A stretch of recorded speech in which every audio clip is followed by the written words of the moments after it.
Hello hi. ഖത്തറിലുള്ള എല്ലാ പ്രവാസികളുടെ ഒരു പ്രത്യേക ശ്രദ്ധയ്ക്കൊരു കാര്യം പറയാനാണ് ഞാനിപ്പോൾ വന്നത്.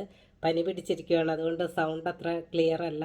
എന്നാലും അത്യാവശ്യമായതുകൊണ്ടാണ് പറയുന്നത്. ഇന്നലെ രാത്രി ഞങ്ങൾ കഹരാമ ബില്ല്, നമ്മുടെ Qatar general water and electricity വെബ്സൈറ്റിൽ പോയിട്ട് ബില്ല് പേ ചെയ്യാനായിട്ട് നോക്കുമായിരുന്നു. ഇപ്പം നമ്മൾ എത്രയോ വർഷങ്ങളായി ഇപ്പം ആ വെബ്സൈറ്റിൽ പോയിട്ട് തന്നെയാണ് ബില്ല് പേ ചെയ്യുന്നത്. എല്ലാവരും ഇപ്പോൾ ഓൺലൈൻ വഴിയാണല്ലോ ചെയ്യുന്നത്.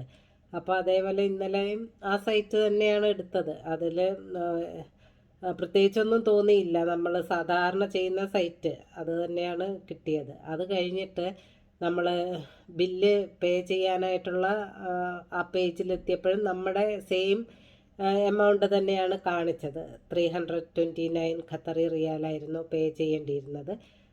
അത് കഴിഞ്ഞിട്ട് നമ്മൾ പിന്നെ പ്രൊസീഡ് കൊടുക്കുമല്ലോ. എന്നിട്ട് അത് കഴിയുമ്പോഴാണ് ഇവർ എങ്ങനെയാണെന്നറിയില്ല, ഒ ടി പി വന്നു. ഒ ടി പി നമ്മൾ അതിൽ എൻ്റർ ചെയ്യുന്നു.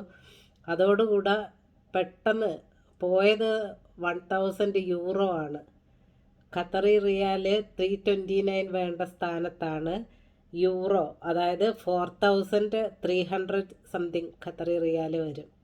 അതും നമ്മളെ ഇന്ത്യൻ റുപ്പീസിൽ കൂട്ടുവാണെങ്കിൽ 1,07,000 വരുന്ന ഒരു എമൗണ്ട് സെക്കൻഡ് വെച്ചിട്ട് അതങ്ങ് അപ്രത്യക്ഷമായി എന്ന് പറയാം.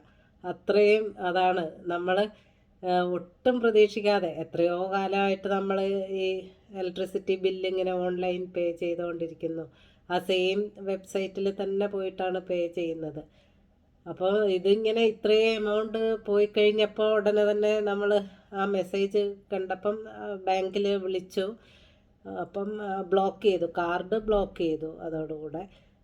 പക്ഷേ അവർ പറയുന്നു ഇത് തിരിച്ച് കിട്ടാനായിട്ട് യാതൊരു ചാൻസും ഇല്ല. നമ്മൾ ഡിസ്പ്യൂട്ട് ഫയൽ ചെയ്തിട്ടുണ്ട്, പക്ഷേ എന്നാലും തിരിച്ച് കിട്ടാനായിട്ട് സാധ്യതയില്ല. എന്താണെന്ന് വെച്ചാൽ ഒ ടി പി കൊടുത്തിട്ടാണ് ട്രാൻസാക്ഷൻ നടന്നത്. അപ്പോൾ ഒ ടി പി നമ്മൾ ഇട്ടു എന്നുള്ളത് നമ്മുടെ മിസ്റ്റേക്കാണ്. ഷെയറിംഗ് ഓഫ് ഇൻഫർമേഷൻ എന്നുള്ള കാറ്റഗറിയിലാണ് വരിക. അപ്പോൾ അങ്ങനെ വരുമ്പം നമുക്ക് ബാങ്കിൽ നിന്ന് ഒന്നും ചെയ്യാനായിട്ട് സാധ്യതയില്ല. പിന്നെ ജസ്റ്റ് ഒന്ന് ട്രൈ ചെയ്യാമെന്ന് വെച്ചിട്ട് ഞങ്ങൾ ആ ഒരു ഡിസ്പ്യൂട്ട് കൊടുത്തിട്ടിന്ന് വന്നു. പക്ഷേ കിട്ടാൻ സാധ്യതയില്ല എന്നാണ് പറയുന്നത്. അപ്പം ഞാനിത് പറയുന്നത് എല്ലാവരുടെയും ശ്രദ്ധ ഇതിൽ ഒന്ന് ശ്രദ്ധിക്കുക. എന്നിട്ട് ബാങ്കിൽ നിന്ന് പറഞ്ഞു ഒത്തിരി ട്രാൻസാക്ഷൻസ് ഇതുപോലെ ഇപ്പം നടക്കുന്നുണ്ട്. ഹെൽത്ത് കാർഡ് റിന്യൂ ചെയ്യുമ്പോഴും ഒക്കെ ഇതുപോലെ ആൾക്കാർക്ക് ക്യാഷ് പോകുന്നുണ്ട് എന്ന് പറഞ്ഞു.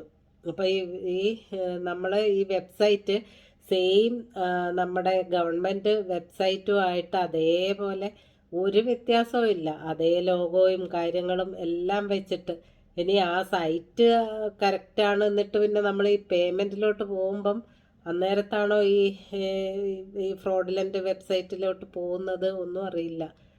പക്ഷേ ക്യാഷ് പോയി, അത് തന്നെ. വേറെ ഇപ്പം എന്താ പറയുക, തിരിച്ചു കിട്ടാനായിട്ടൊരു വഴിയും ഇല്ല എന്നും പറയുന്നു. എന്ന് വെച്ചാൽ നമ്മുടെ മിസ്റ്റേക്കാണ്, നമ്മൾ ഒ ടി പി ഷെയർ ചെയ്യരുതായിരുന്നു എന്നാണ് പറയുന്നത്. പക്ഷേ നമ്മൾ സാധാരണ ചെയ്യും പോലെ നമ്മൾ ബില്ലടയ്ക്കാൻ നോക്കുന്നു, ഒ ടി പി വരുമ്പോൾ ഒ ടി പി ഇടുന്നു, ബില്ലടയ്ക്കുന്നു, അങ്ങനെയല്ലേ ചെയ്യുന്നത്. പക്ഷേ എല്ലാവരും ശ്രദ്ധിക്കുക. ഇതിൽ ആകെ ഒരു വ്യത്യാസമായിട്ട് തോന്നിയത്, സാധാരണ നമ്മൾ SMS ആണ് ഉണ്ടാവുക. അപ്പോൾ അവിടെ നമ്മൾ ആ ഒ ടി പി എൻ്റർ ചെയ്യുന്നത്.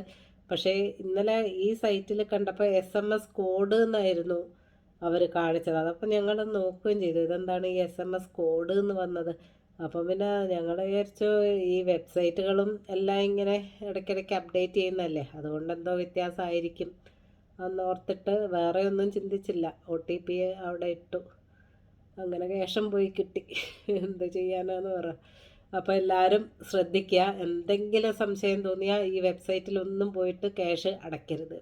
ബാങ്കിൽ നിന്ന് പറഞ്ഞത് എത്രയോ പേർക്ക് ഇതുപോലെ പറ്റുന്നുണ്ട്. അപ്പോൾ നമ്മളെ മിനിസ്ട്രിയുടെ ഒക്കെ അതേ സെയിം വെബ്സൈറ്റൊക്കെ ഉണ്ടാക്കിയിട്ട് ഇങ്ങനെ ഇരിക്കുവാണ് ഈ ആൾക്കാർ. നമ്മുടെ ക്യാഷ് തട്ടാനായിട്ട് ഇങ്ങനെ വല വീശിയിരിക്കുവാന്ന് പറയണം. അപ്പോൾ എല്ലാവരും ശ്രദ്ധിക്കുക. മൊബൈൽ ആപ്പ് ഡൗൺലോഡ് ചെയ്തിട്ട് അതുവഴി പേ ചെയ്യുന്നതാണ് ഒന്നും കൂടെ സേഫ് ആയിരിക്കുക എന്നാണ് ബാങ്കിൽ നിന്ന് പറഞ്ഞത്. അപ്പോൾ എല്ലാവരും ഏത് മിനിസ്ട്രിയുടെ ഏത് സൈറ്റിൽ നമുക്ക് പേയ്മെൻറ്റ് ചെയ്യണമെന്നുണ്ടെങ്കിലും അവരുടെ മൊബൈൽ ആപ്പ് ഉണ്ടാകും, അത് ഡൗൺലോഡ് ചെയ്തിട്ട് അതുവഴി ചെയ്യുക. അല്ലാതെ വെബ്സൈറ്റ് പോയിട്ട് ചെയ്യണ്ട. മൊബൈൽ ആപ്പ് ആകുമ്പം അത്ര പ്രശ്നം വരില്ല എന്നാണ് ബാങ്കിൽ നിന്ന് ഇന്ന് പറഞ്ഞത്. അപ്പോൾ ഇനിയെങ്കിലും വേറെ ആർക്കും ഇതുപോലെ പറ്റാതിരിക്കട്ടെ.